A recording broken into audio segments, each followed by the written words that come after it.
নমস্কার, প্রতিদিনের মতো আজকেও দেখুন আজকের ইতিহাস কী রয়েছে।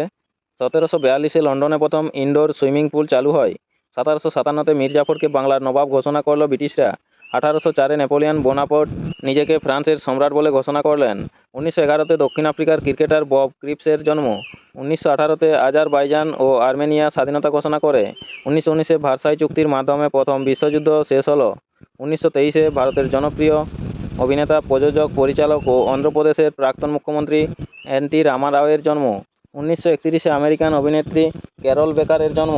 1940-এ দ্বিতীয় বিশ্বযুদ্ধে জার্মানির কাছে বেলজিয়াম আত্মসমর্পণ করল। 1942-এ ভারতীয় বাঙালি ইতিহাসবিদ ও পুরাতত্ত্ববিদ রমাপ্রসাদ চন্দ্রের মৃত্যু। 1946-এ ভারতীয় কবি এবং সমালোচক কে সচ্চিদানন্দের জন্ম। 1952-তে গ্রিসের মহিলারা ভোটাধিকার পেলেন। 1964-তে নয়াদিল্লিতে ভারতের প্রথম প্রধানমন্ত্রী জওহরলাল নেহরুর শেষকৃত্য সম্পন্ন হয়।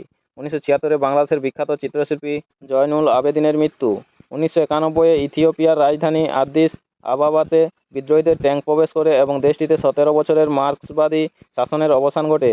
1995-এ রাশিয়ার নেস্তেগস্কর শহরে প্রবল ভূমিকম্প, 2000 মানুষের প্রাণহানি হয়। 1996-এ ভারতের অটল বিহারী বাজপেয়ী সরকারের পতন, দেবগড়ে প্রধানমন্ত্রী হিসেবে নির্বাচিত হয়। 1998-এ পাকিস্তান 5টি পারমাণবিক বোমার সফল পরীক্ষা বলে ঘোষণা করা হয়। 2010-এ জ্ঞানশ্বরী এক্সপ্রেস লাইনচ্যুত হয়, প্রায় 141 জনের মৃত্যু হয়।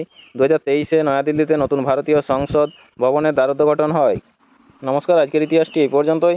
পরবর্তী ইতিহাসটি পেতে চ্যানেলটিতে সাবস্ক্রাইব করে পাশে থাকা বেল আইকনটি অল করে রাখুন। সবাই ভালো থাকুন, সুস্থ থাকুন। দেখা হচ্ছে পরবর্তী আপডেট ইতিহাসে। ধন্যবাদ।